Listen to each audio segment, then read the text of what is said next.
Mesdames, Messieurs, bonsoir et bienvenue aux 20h sur Equinox Télévision.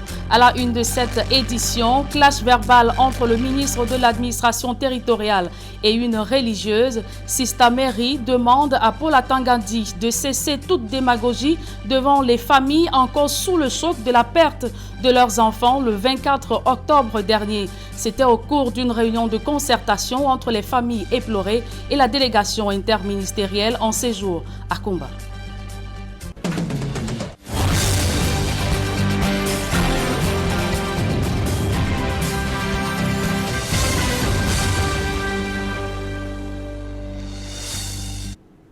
Une fois encore, bonsoir mesdames et messieurs et merci de nous recevoir chez vous. Hommage aux victimes tuées ou disparues dans l'attaque de Kumba. Le gouvernement décrète une journée de deuil national. Durant toute la journée du samedi 31 octobre prochain, les drapeaux seront en berne sur toute l'étendue du territoire national. C'est un décret du chef de l'État Paul Biya signé ce mercredi 28 octobre 2020. Et les femmes de la ville de Bamenda disent non aux atrocités perpétrées dans les régions en crise. Vêtues de noir pour la plupart et tenant des arbres de la paix, elles sont descendues dans les rues de Bamenda jusqu'au service du gouverneur pour exprimer leur ras-le-bol. On voit tout cela dans ce reportage de Stellambou et Gladys Sidi. Elles portent le deuil, marchent pour crier leur colère. Ces femmes sont déchirées par le meurtre d'innocents il y a quelques jours dans la ville de Kumba. Dans les rues de Bamenda, elles chantent leur désespoir.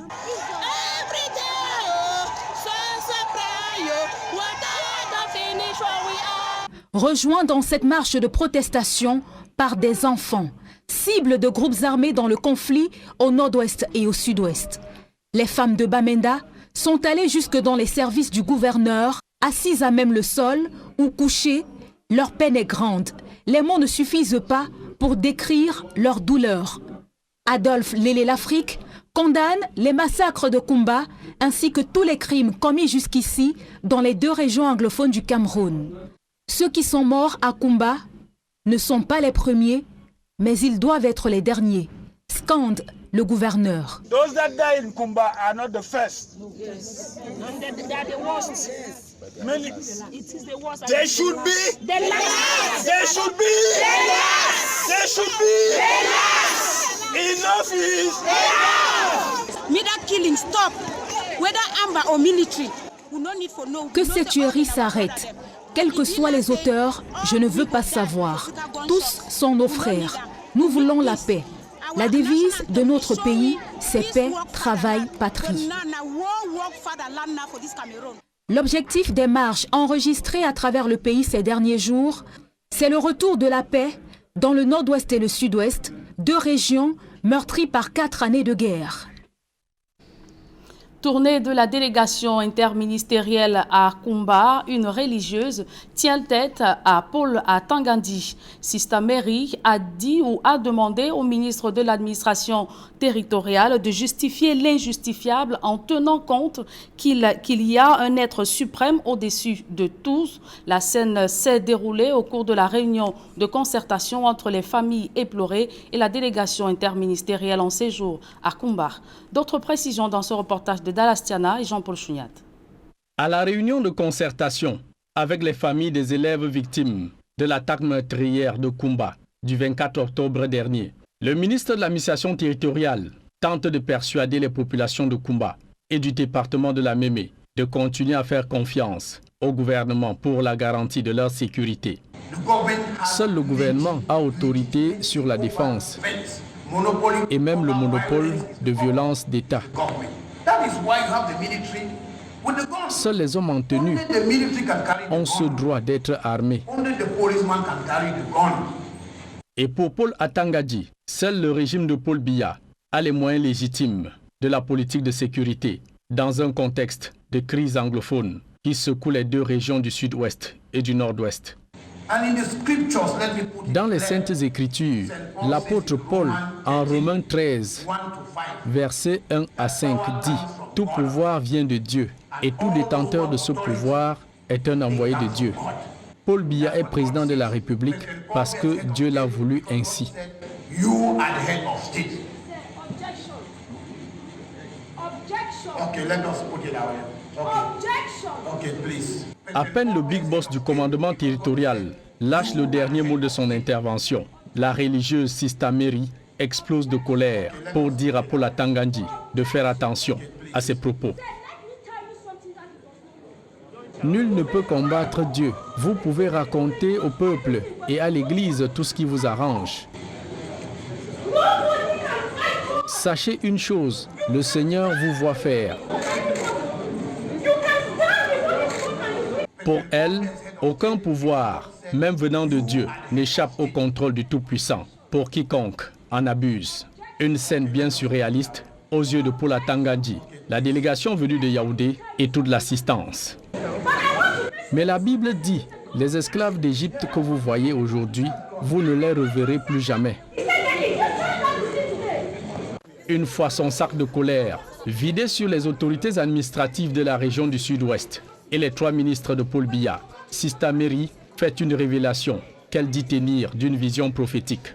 Le régime de Yaoundé doit libérer le Cameroun.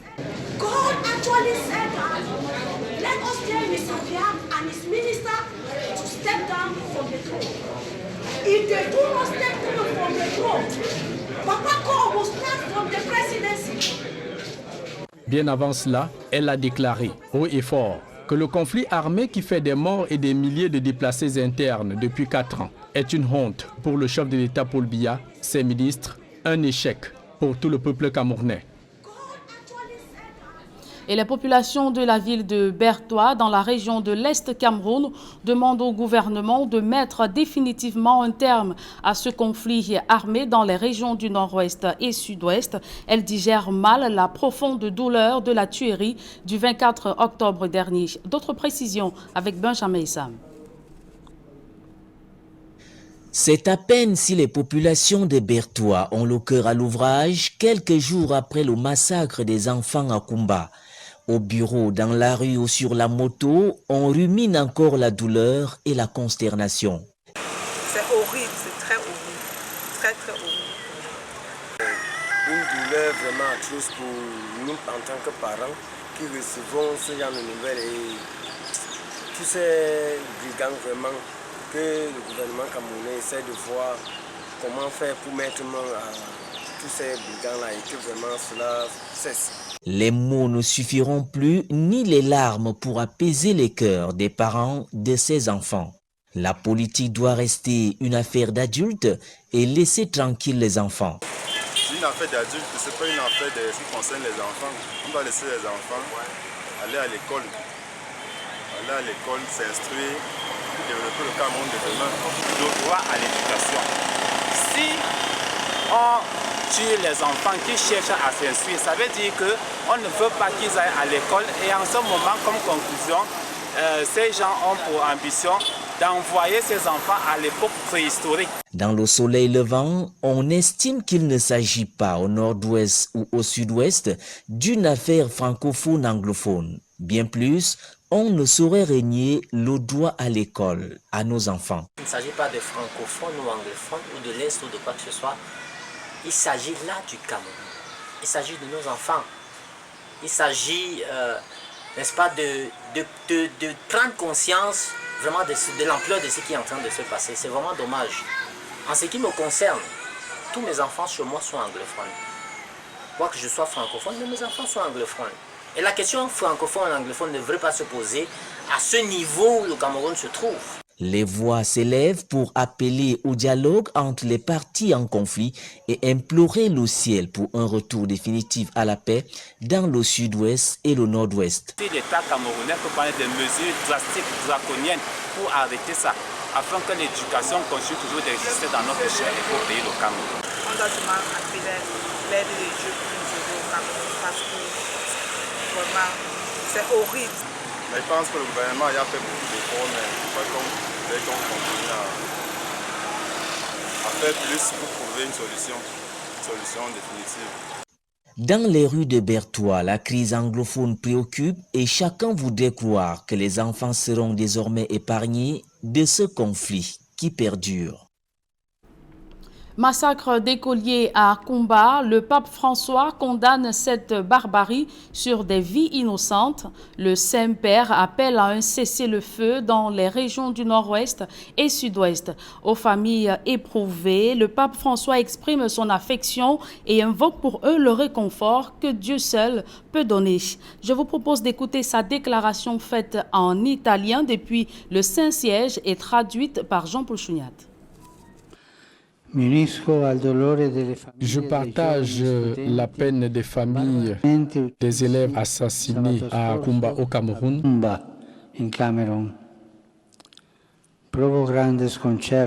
Je suis vraiment ahuri par la cruauté de cet acte sur des enfants qui n'étaient qu'en quête du savoir.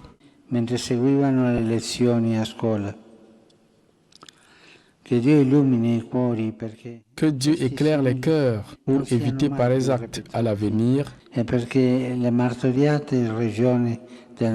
que les deux régions anglophones retrouvent la paix.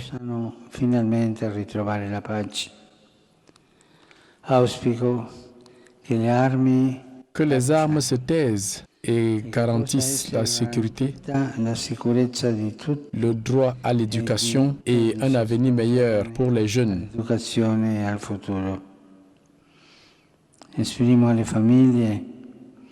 J'exprime toute mon affection aux familles et à tous les Camerounais, tout en évoquant le réconfort de Dieu. Parlons à présent de cette flambée d'insécurité au quartier Lokbessou, dans le 5e arrondissement de la ville de Douala. Les habitants du coin dénoncent des cas d'agression dont ils sont victimes au quotidien. Nos reporters Farel Bounia et Sylvestre Hippolyte Zangao sont allés à leur rencontre. Lokbessou, en allant vers l'émetteur de la CRTV. La circulation est difficile à cause du mauvais état de la route. Le long du chemin, pas d'éclairage public. Une réalité qui favorise l'insécurité. La nuit tombée, les malfrats dictent leurs lois en toute quiétude. Apeurés, certains habitants se confient dans l'anonymat. À partir de 22h, c'est plus possible de circuler par ici. Nous avons des cas à partir de minuit, alors ça c'est encore plus grave. Nous avons des cas d'agression, des gars qui vont de Carrefour Tampico jusqu'à lundi là-bas, avec les machettes, avec la moto. Donc à partir de 23h, il ne faut plus descendre vers la rue Carrière. Donc c'est dangereux. Et ce qui est cause de tout cela, c'est le manque d'éclairage ici là. Dans des mados, les besquineurs comme les tachements ralentissent pour pouvoir traverser la route et c'est là où les agressions se passent parce que les véhicules ne sont pas en allure permanent. Et la raison pour laquelle ça en arrive autant, je me dis, c'est les éclairages qu'il n'y en a pas. Parce qu'il doit y avoir un éclairage après peut-être 2 km d'obscurité, c'est probable que les agressions soient régulées.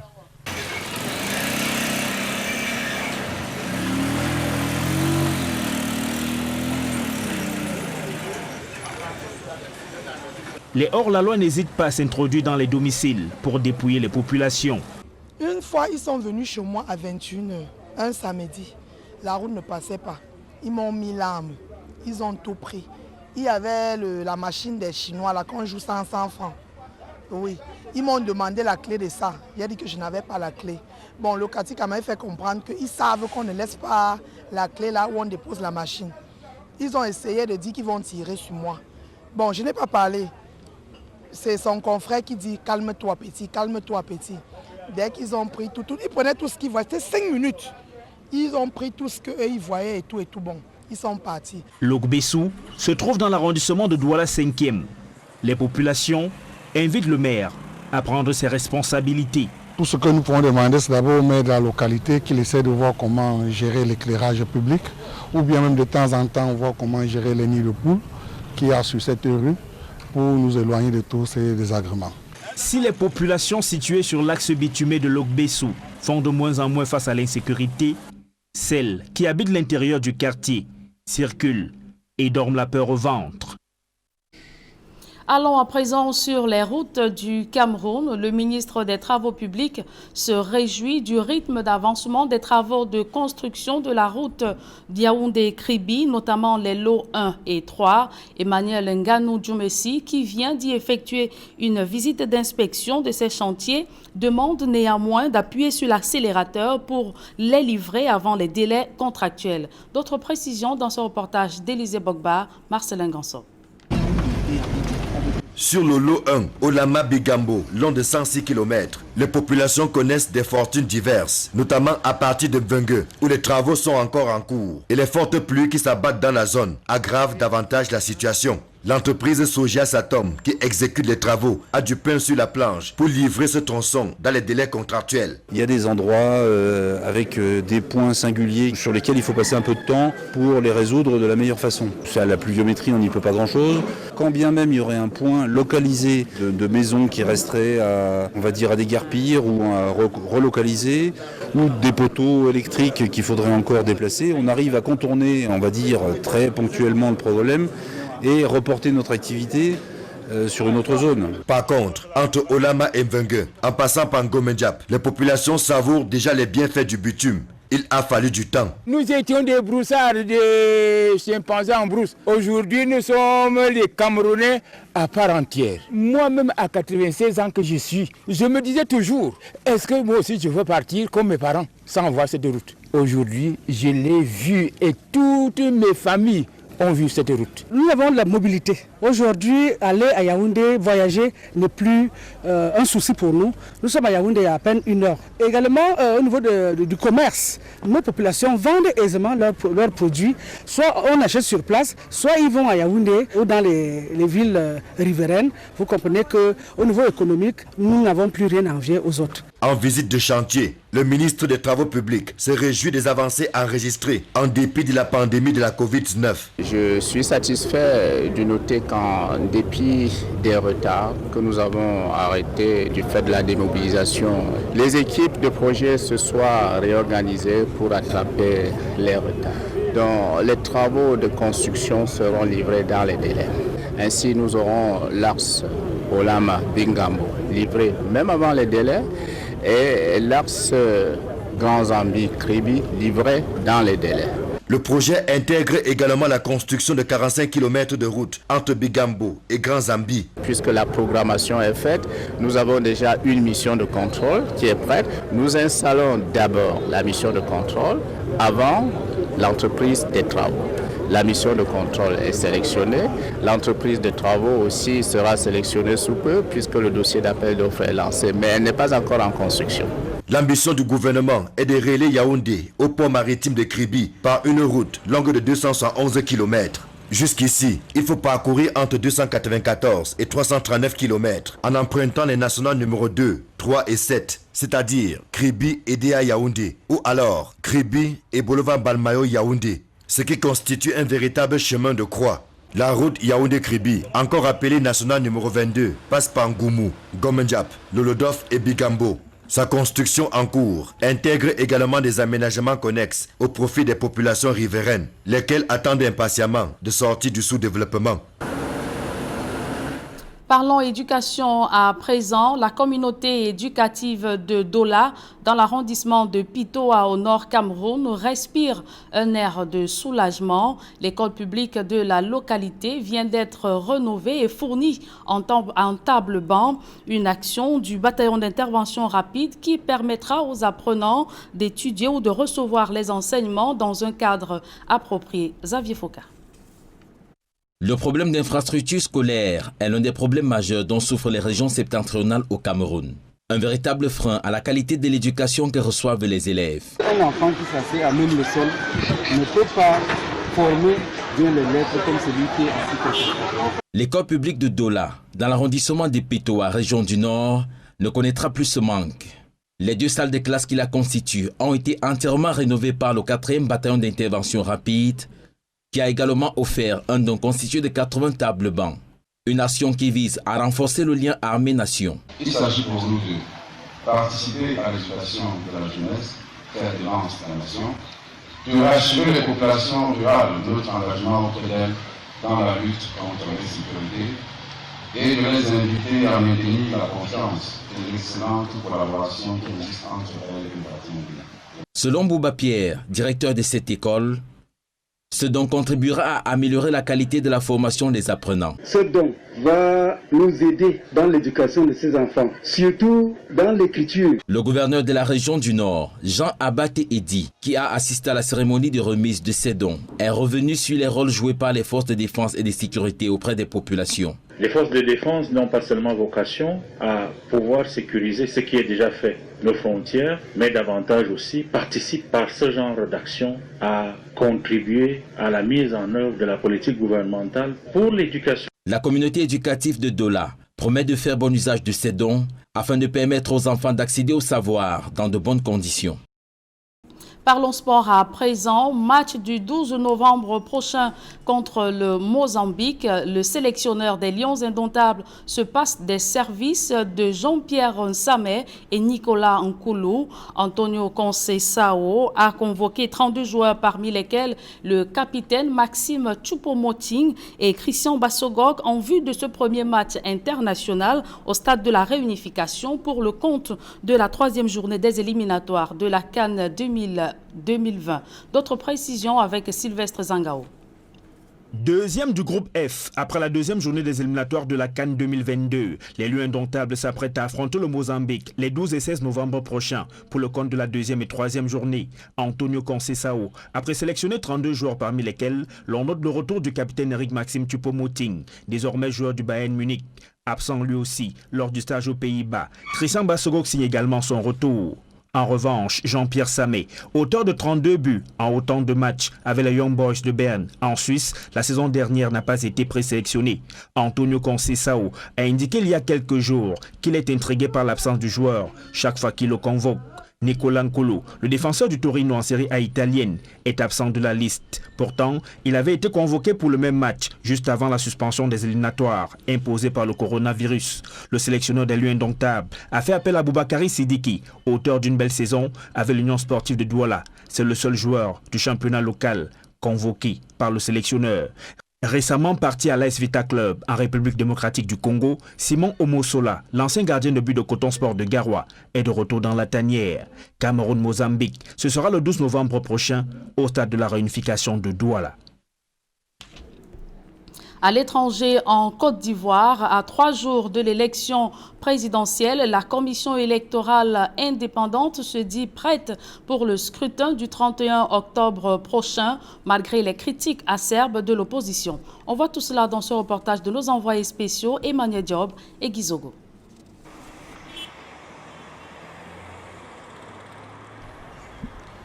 Voici le siège de la commission électorale indépendante de Côte d'Ivoire, à Abidjan. C'est cette institution créée en 2000 qui a la charge d'organiser toutes les élections au pays d'Oufoué-Boigny. Elle a connu 2 principales réformes en 2012 et en 2014. Il faut également signaler qu'un arrêt de la Cour africaine de justice en 2016 a appelé à sa réforme. À la date du 20 septembre 2020, la commission électorale indépendante de Côte d'Ivoire a annoncé que la liste électorale pour l'élection présidentielle du 31 octobre 2020 était prête et arrêtée à 7,5 millions d'électeurs. Ici, au siège de la commission électorale indépendante de Côte d'Ivoire, où l'on n'a pas estimé nécessaire de s'exprimer, on explique que tout est fait pour que l'élection présidentielle de ce samedi se déroule dans de très bonnes conditions. Les cartes d'électeurs sont en ce moment en train d'être distribuées. Les accréditations également à la presse sont faites. Après la tenue du scrutin, c'est à elle qu'il revient de proclamer les résultats provisoires de cette élection, le dernier mot étant dévolu au Conseil constitutionnel en cette matière. Mais loin de l'optimisme de la commission électorale indépendante, au siège du Front populaire ivoirien, c'est un Pascal Affi-N'Guessan, amer, qui s'exprime au sujet de l'organisation de l'élection présidentielle du 31 octobre en Côte d'Ivoire. Il réitère notamment que la commission électorale ne remplit pas les conditions d'impartialité pour organiser ce scrutin. Nous l'écoutons.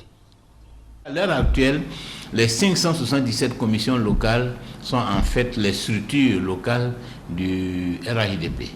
Elles sont dirigées toutes par des militants du RAIDP, la vice-présidence par des militants du RAIDP. L'opposition y est totalement absente des 577 structures locales.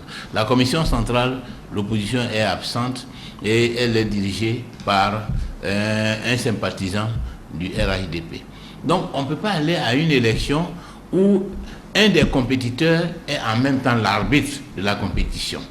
À ce titre, Pascal Affinguessan ajoute qu'il n'est pas question pour l'opposition ivoirienne de prendre part à ce scrutin et pronostique qu'il n'aura d'ailleurs pas lieu.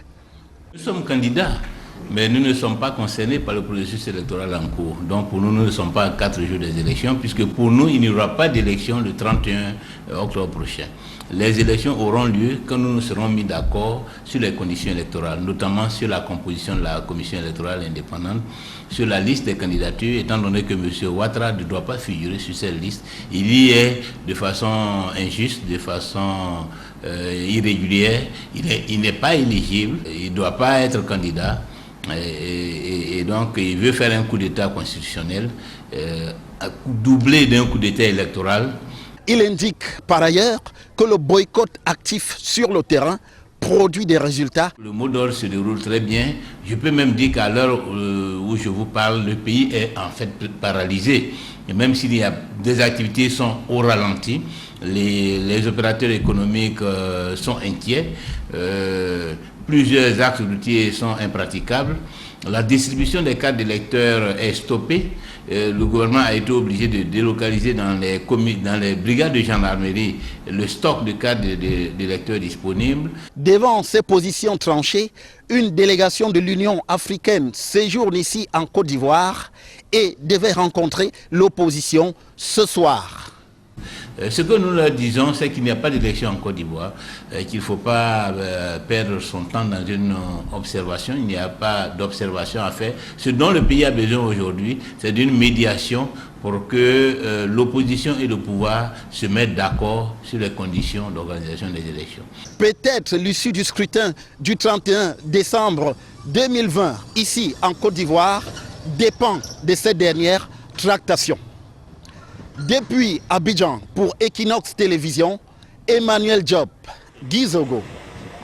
Et des publics reportages dans ce journal, l'Institut supérieur de management ISMA vient de signer une convention de partenariat académique et co-diplomation avec l'école de commerce de Lyon, un partenariat qui permettra aux élèves de l'Institut de profiter des contenus académiques de cette école étrangère. Reportage.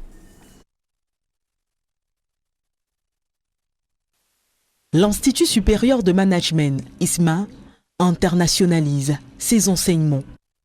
Il vient de signer une convention de partenariat pédagogique et de codiplomation avec l'école de commerce de Lyon.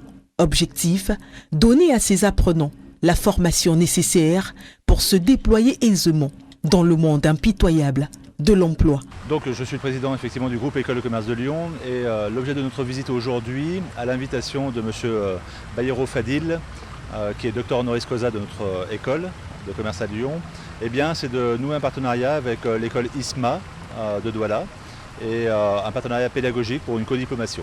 Pour ce faire, les deux parties, à savoir ISMA et l'école de commerce de Lyon, ont organisé une rencontre sur place au Cameroun afin de définir les clauses de cette convention, mais surtout d'évaluer le cadre pédagogique destiné à l'accueillir. Constituer les bases de ce partenariat, c'est-à-dire qu'on voit ensemble les équipements qui vont permettre la transition digitale de l'université, la nature des cours, qu'on se mette d'accord sur les contenus pédagogiques et les finalités pédagogiques, pourquoi pas un incubateur pour la création d'entreprise. Donc voilà, donc c'est poser les bases de tout cela afin que nous soyons prêts pour l'année 2021-22, l'année universitaire 2021-22. Nous avons un an pour livrer un campus digital, des capacités pour les étudiants de l'ISMA. Au cours de sa visite dans les campus de ISMA, Hervé Diaz, le président du groupe École de commerce de Lyon, a pu juger de la capacité de l'Institut à accueillir ce partenariat qui vient ainsi jumeler ISMA à son groupe. Nous avons visité le campus aujourd'hui de l'ISMA à Douala et effectivement il a des capacités d'accueil qui peuvent nous correspondre et surtout il a une structuration de son groupe pédagogique qui correspond un peu à nos attentes s'agissant de la qualité des enseignements. Nous sommes un peu en accord, c'est une école de sciences de gestion comme nous le sommes, avec une structuration qui est assez proche. Implanté dans près de 15 établissements de par le monde, le groupe École de commerce de Lyon a jeté son dévolu sur ISMA pour sceller son accord avec le Cameroun cette fois. Alors le choix de l'ISMA, il est Il a une motivation qui est plurielle. La première motivation, c'est qu'il nous a été présenté par M. Fadil Bayero, qui est un investisseur et un entrepreneur important au Cameroun et qui est cher à l'école puisqu'il est docteur honoris causa de l'école de commerce de Lyon. Donc lui a choisi l'établissement qui lui semblait amener les capacités en devenir les plus prometteuses dans ceux qui étaient disponibles.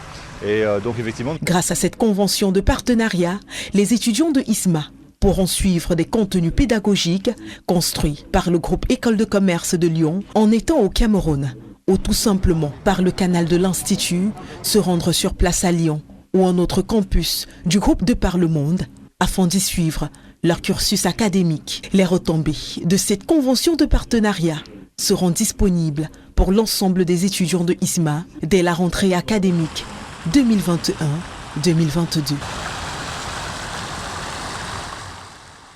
Et la Société anonyme des brasseries du Cameroun, au secours des élèves de Baneka, une délégation de la Société brassicole est allée remettre un important don de fournitures scolaires à la chefferie de ce groupement. Reportage. Du matériel scolaire composé de cahiers, de stylos ou encore de règles et même de l'eau minérale pour les familles du village Baneka par Konsamba. L'initiative est du groupe SABC dont les équipes se sont déportées le 9 octobre 2020 dans cette localité à la rencontre du chef supérieur Baneka entouré pour l'occasion des différents chefs de village et des notables. Une initiative du groupe agro-industriel leader au Cameroun qui vise à soulager les parents du lourd fardeau économique qu'engendre le retour aux classes des plus jeunes, surtout en cette période de crise sanitaire et économique liée à la pandémie de la Covid-19. Nous avons un partenariat avec les brasseries et les brasseries ne nous ont pas oubliés. Pour cette rentrée scolaire, l'impression que j'ai, c'est d'être un chef comblé. Parce que quand on a autour de soi des partenaires qui peuvent intervenir à tout moment, c'est une volonté céleste et il faut qu'elle perdure. Les brasseries du Cameroun ont pris un engagement, on ne peut plus solennel, d'aider au développement du Cameroun en général. Ils ont choisi d'épauler les chefferies traditionnelles. Et nous sommes heureux que les brasseries du Cameroun aient pensé aussi à la chefferie supérieure Baneka. Ce geste va encourager certainement les parents à ces moments difficiles pour les rentrées scolaires. C'est un geste fort. Pour le groupe SABC, cette action qui rentre dans le cadre de sa RSE va en droite ligne avec son engagement à toujours travailler au développement du Cameroun en assurant la réussite depuis la base, notamment par l'éducation. Fidèle à son engagement à renforcer le partenariat avec les chefferies supérieures du Cameroun, le groupe SABC se retrouve aujourd'hui à la chefferie supérieure Baneka pour une opération de renforcement du paquet minimum au travers du matériel didactique pour appuyer ou pour consolider l'engagement des enfants Baneka à être performants. On sait que dans le contexte actuel marqué par la crise sanitaire, ce n'est facile pour personne et le groupe SABC, fidèle à ce que le canton Baneka doit rayonner et ce rayonnement doit s'illustrer au travers de ses enfants. Donc ce n'est qu'une responsabilité sociétale normale d'un groupe qui tient à ses partenaires et le canton Baneka compte vivement pour le groupe SABC. Après Baneka, la caravane du groupe SABC poursuit sa tournée et entend à terme couvrir l'ensemble des régions du Cameroun et apporter soutien et réconfort aux élèves et aux parents en cette période de rentrée scolaire. Mesdames et messieurs, c'est avec ce public reportage que nous mettons un terme à cette édition du journal. Merci de l'avoir suivi. Retrouvez dans quelques secondes Serge Alain Autou pour la deuxième partie d'Equinox Soir. Voilà, drame de combat, l'indignation du Saint-Père. Depuis le Saint-Siège à Rome, le pape François condamne ces atrocités perpétrées samedi dernier sur une dizaine d'élèves de la Moda Francesca School à Kumba dans le sud-ouest. Le Saint-Père, qui ne cesse d'élever des prières pour le repos de ces âmes innocentes, appelle à un cessez-le-feu immédiat dans les régions du nord-ouest et sud-ouest. Serge Alain. Voilà, madame, monsieur, c'est donc l'essentiel de l'Equinox Soir, deuxième partie. Bonne soirée à vous, Julienne Berthe Bissaye. Très bonne soirée à vous, Serge Alain. Rendez-vous demain. 20h.